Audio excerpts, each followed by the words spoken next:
Hoy vamos a hablar del proceso de desinfección de alto nivel. Veremos algunas definiciones introductorias, cuáles son los métodos de desinfección, qué productos y qué características tienen los mismos, cómo se realiza un proceso de desinfección, cuáles son los problemas relacionados a la desinfección en endoscopía, los errores más frecuentes en este procedimiento y vamos a tratar de concluir algo con respecto a este tema. Ustedes recordarán que la esterilización es aquel proceso por el cual los microorganismos mueren a tal punto que ya no es posible detectarlos en un medio cultivo en el que antiguamente o anteriormente sí habían proliferado. Generalmente se utiliza el estándar de decir que estéril es cuando la probabilidad de supervivencia de un microorganismo es menor, de 10 a la menos 6. Ahora, cuando hablamos de un proceso de desinfección, este es mucho menos estricto con respecto a la cantidad de microorganismos o que deben de eliminar. El proceso de desinfección de alto nivel se refiere a aquel proceso que destruye todos los microorganismos de objetos inanimados, con la excepción de alto número de esporas bacterianas, y que esto lo logra mediante la inmersión total de un artículo en un desinfectante líquido durante un tiempo definido.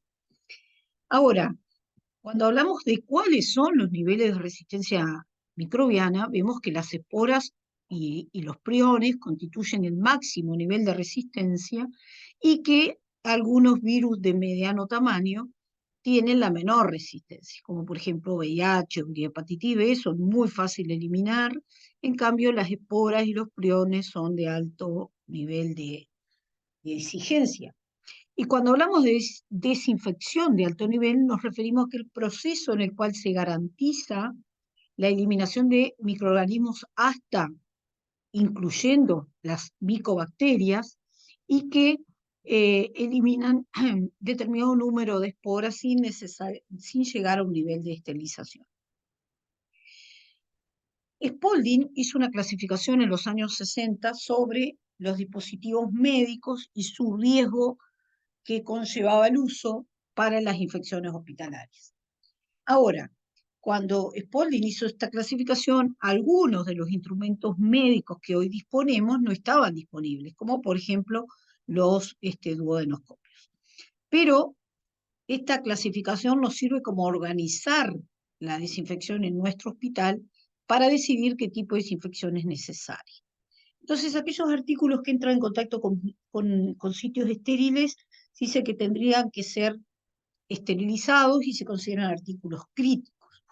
Aquellos artículos que entran en contacto con mucosas se consideran semicríticos y deberían de recibir al menos una desinfección de alto nivel o esterilización si fuera posible. Y en este caso están, por ejemplo, los circuitos de anestesia, los endoscopios, etc. Y por último, se dice que aquellos artículos que entran en contacto con piel intacta, como un aparato de presión, un urinal, una chata, se consideran no críticos y deben de recibir un proceso de desinfección de bajo nivel. Y lo que vemos es que algunos de estos artículos, como son los endoscopios, en circunstancias especiales, la desinfección de alto nivel puede tener un riesgo y lo vamos a ver al final de la charla.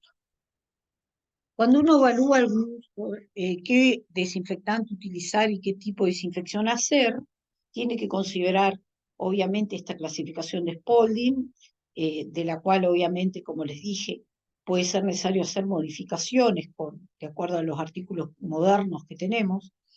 El desafío microbiológico que implica, y en esto considerar también el diseño y otros problemas del material a desinfectar, la posibilidad del daño al instrumental, y por eso es muy importante averiguar la compatibilidad del producto desinfectante con los materiales que constituyen el instrumento a desinfectar, y algunos riesgos ocupacionales de los trabajadores que son mayores con algunos productos y menores con otros productos desinfectantes. Y los métodos de desinfección pueden ser desinfección térmica o desinfección por productos químicos, que es la que más se conoce. Ahora, la desinfección térmica, la vieja y conocida pasteurización, que fue originalmente utilizada por Pasteur, es un proceso que se logra una desinfección de alto nivel, y lo logra mediante agua a una temperatura de 77 grados y manteniéndola aproximadamente por un periodo de 30 minutos. Esto destruye todos los microorganismos, excepto las esporas bacterianas, y se utiliza mucho, por ejemplo, en las termodesinfectadoras, o sea, las lavadoras desinfectadoras, que logran el proceso de desinfección con temperatura. Y que es muy utilizado, por ejemplo, para respiradores, para los circuitos de respiradores o los circuitos de los equipos de respiración de anestesia, en aquellas personas, obviamente, que en su institución disponen de lavadora desinfectadora, que lamentablemente no todos la tienen. También tenemos el proceso de desinfección por métodos químicos, que es poner en contacto el material o la superficie a desinfectar con un agente químico catalogado como un desinfectante de alto nivel, y los vamos a ver, que son glutaraldehído en una concentración de 2% o superior, ortostalaldeído en una concentración de 0,55, peróxido de hidrógeno en combinación con ácido peracético en distintas concentraciones. ¿Qué factores influyen en el proceso de desinfección de alto nivel?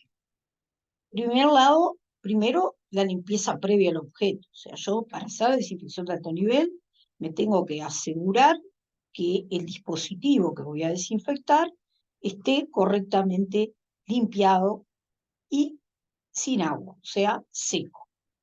También va a depender del tipo y nivel de contaminación microbiana. O sea, no es lo mismo la contaminación que puede tener un instrumento donde se sospecha proteínas priónicas que la que puede tener un instrumento que se usó en contacto con sangre de, no sé, simplemente de un paciente sin infección. También va a depender de la concentración y el tiempo de exposición del producto. A mayor concentración y mayor tiempo, más eficacia. De la configuración física del objeto desinfectante. No es lo mismo desinfectar un artículo de diseño complejo que tiene varios lúmenes a desinfectar, por ejemplo, un riñón. Y de la temperatura y el pH del proceso. Ustedes saben que todos los procesos químicos a mayor temperatura se aceleran y se hacen más rápido. O sea que si yo estoy desinfectando a alto nivel con un clima muy frío y expuesto a 2-3 grados, no va a ser la misma rapidez que si lo hago con un clima de 30 o 35 grados. Y el pH del proceso también es otro factor determinante hacia la concreción o fracaso de la desinfección de alto nivel. ¿Y qué productos tiene registrados o aprobados la FDA de Estados Unidos? Bueno, la combinación de ácido peracético con peróxido de hidrógeno en soluciones estabilizadas que logran desinfección en 25 minutos y que se pueden reutilizar hasta por 2 semanas. Tienen un fuerte olor, pueden incluir anticorrosivos y surfactantes, hay experiencia limitada en endoscopios, los vapores pueden ser muy irritantes para los trabajadores y el contacto con el líquido puede provocar quemaduras o daños. El ácido peracético puro se usa en sistemas automatizados con alta temperatura en otros países. Nosotros no disponemos de él. El ácido peracético para procesos manuales requiere una inmersión de 30 minutos, puede ser corrosivo con algunos metales determinados, muy irritante. Su acción se puede reducir por aditivos o por cambios en el pH y es un producto que se usa y se descarta, por lo que resulta muy costoso.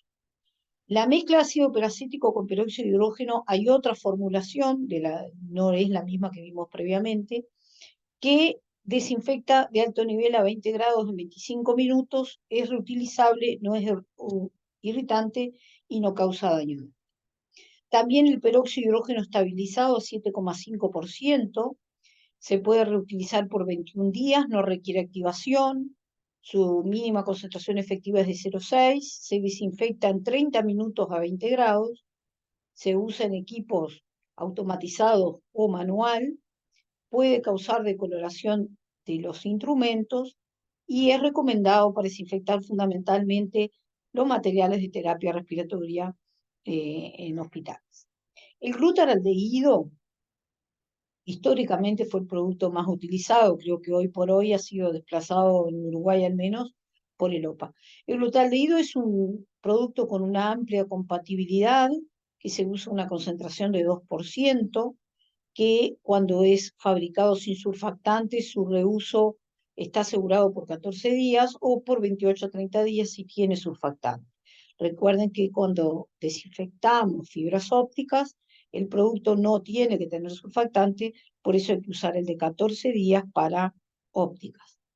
Formulaciones con surfactante entonces no son compatibles además con los AER porque forman espuma. Ustedes recuerden que el surfactante es para romper la tensión superficial y es como un detergente y por lo tanto forma espuma. Y los ciclos con calor en los AER pueden asegurar que el glutaraldehído actúe más rápido y de hecho lo hacen muchos de los reprocesadores automáticos. Hacen el proceso con temperatura más elevada para cortar el ciclo. Este es el resumen de las distintas concentraciones y presentaciones de glutaraldehído, donde destaco acá, por ejemplo, una que a 35 grados desinfecta en 5 minutos. Esto se usa solo en AER, manteniendo siempre esta temperatura en forma automática.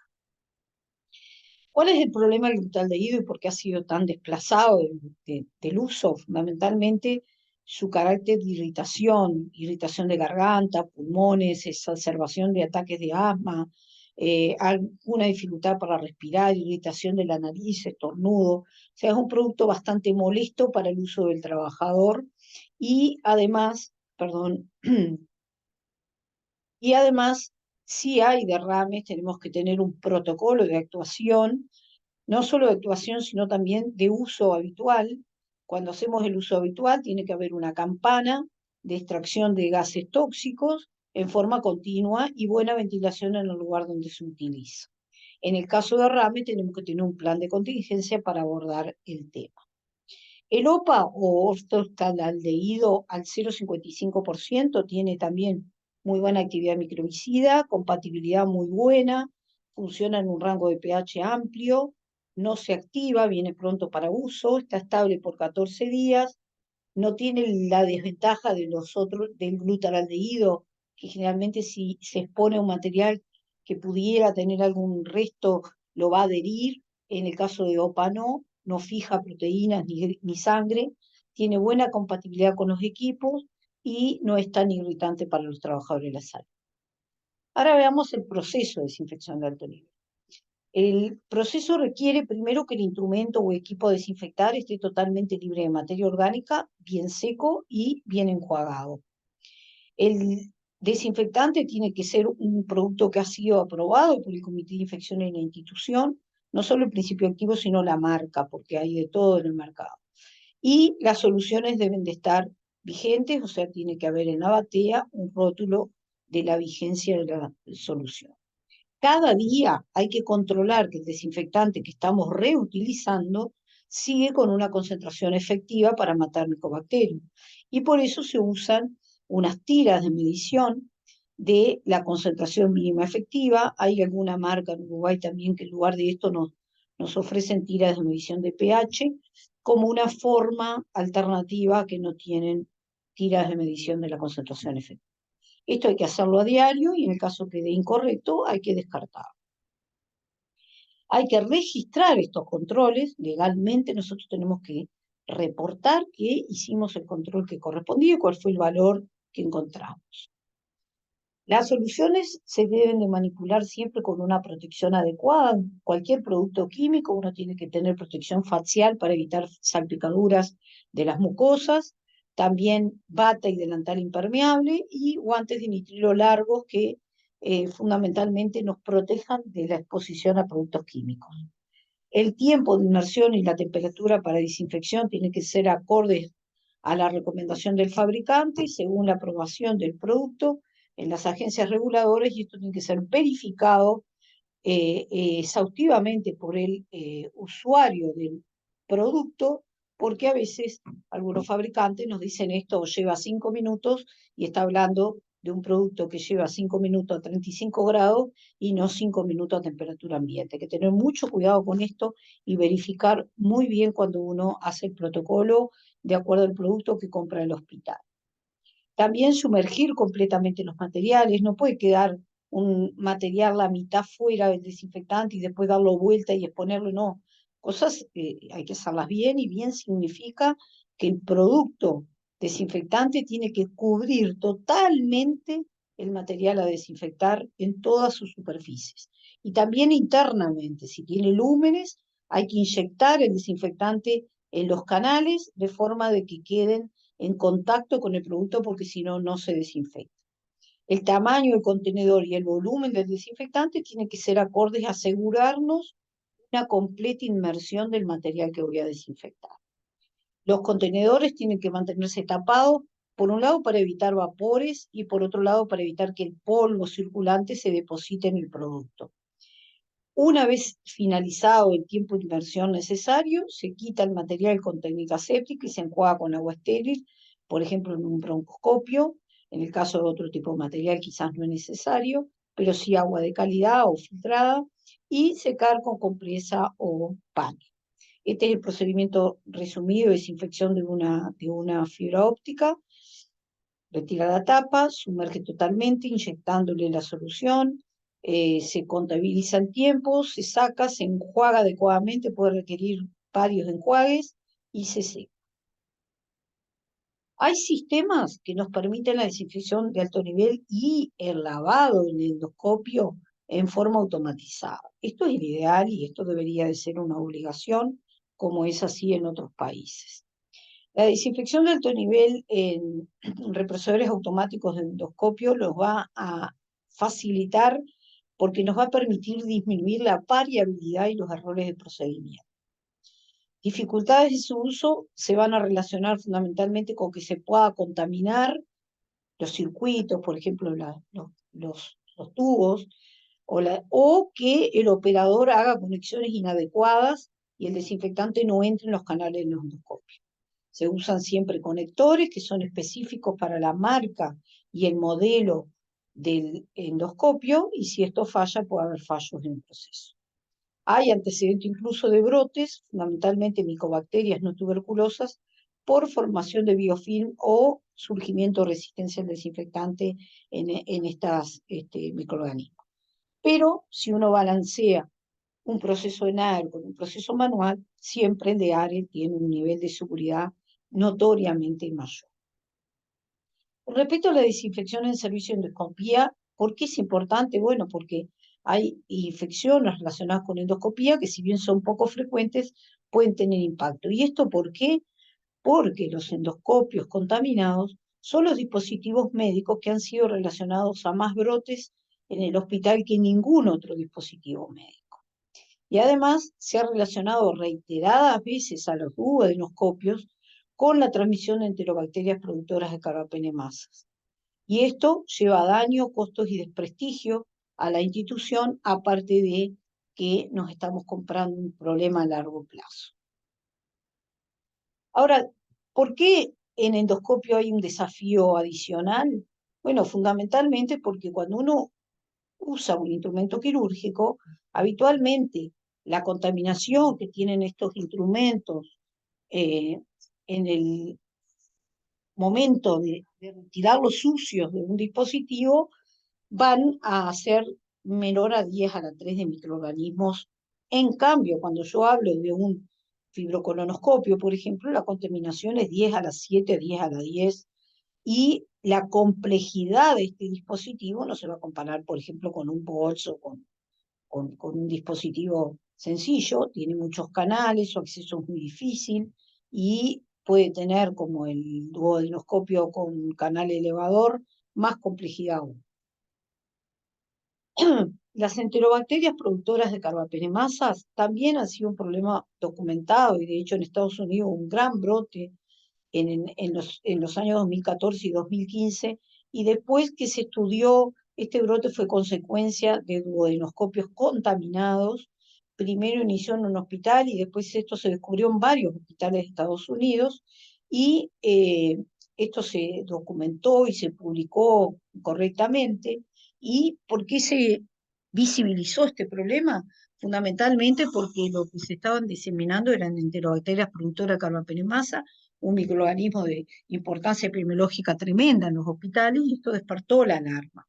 Cuando se hizo una revisión retrospectiva y se vio el reprocesamiento del endoscopio, no se vio grandes fallos en el reprocesamiento, y lo que estaba aconteciendo era que se había hecho modificación en los diseños de los duodenoscopios que habían llevado a que la limpieza no se pudiera hacer. El fabricante no había comunicado estos cambios a la agencia reguladora, y por lo tanto había fallos en los procesos de limpieza y desinfección a pesar de seguir lo que el fabricante había indicado.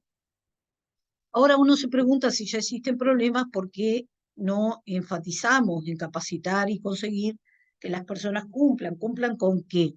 Con colocarse guantes limpios para manejar los endoscopios reprocesados, que hagan una inspección visual para identificar daños antes de limpiarlo, que se haga una limpieza de los canales adecuada, que se hagan pruebas de verificación de limpieza, que se limpien y se desinfecten los contenedores de transporte después del uso, que se mire con lupa y con luz adecuada todas las superficies del endoscopio, realizar pruebas de concentración efectiva antes de cada uso, descargar el aire tan pronto termine un ciclo, secar completamente el endoscopio antes de almacenarlo, transportarlo en forma correcta, almacenarlo en dispositivos con aire filtrado y presión positiva dentro de los canales en forma continua, usar etiquetas de riesgo biológico, contenedores sucios o etiquetas con la información del reprocesamiento en un material ya reprocesado. ¿Y qué le tenemos que pedir a un trabajador que se encarga de esto? Bueno, primero, que esto no es una tarea por un nuevo empleado, sino que debe ser realizado por un técnico que esté capacitado y certificado en la tarea. El entrenamiento además se debe repetir al menos anualmente y cuando se compren nuevos equipos, y este trabajador debe mostrar competencia, o sea, tiene que hacer un examen teórico práctico en el cual demuestre que lo que se le enseñó lo aprendió y lo aprendió bien y lo aplica bien.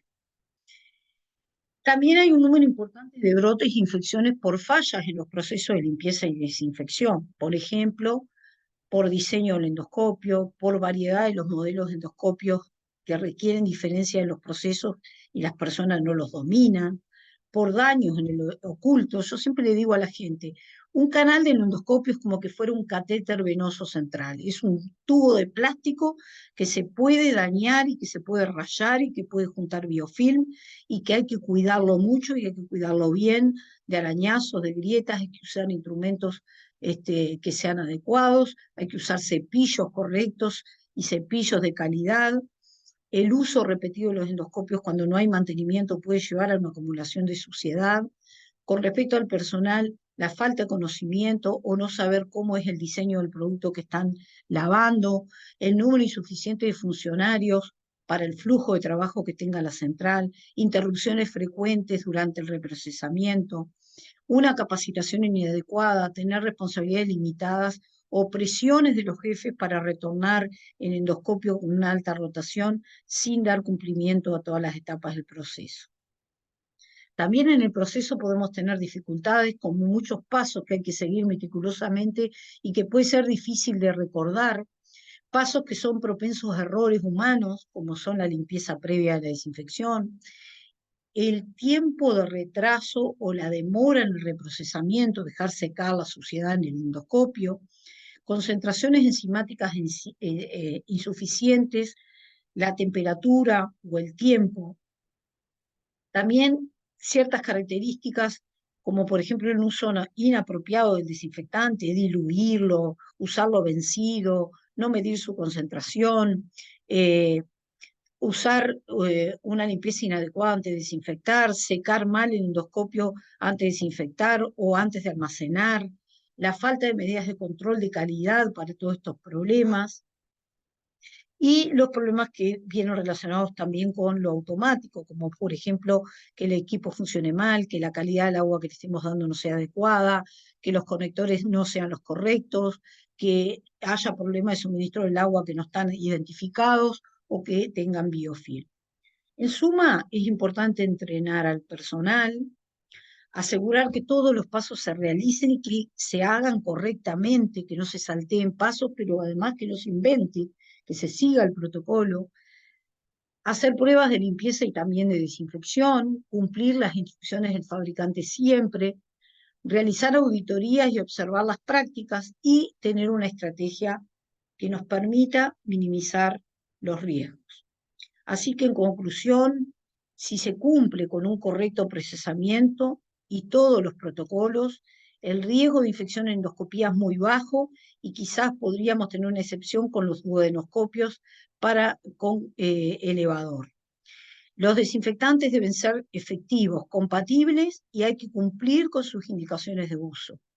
Y debido al alto número de fallos en el represamiento, son claves el entrenamiento del personal y su supervisión, la adherencia a los protocolos, estar con una actitud alerta a eventos adversos y la comunicación de fallos o la ocurrencia de infecciones.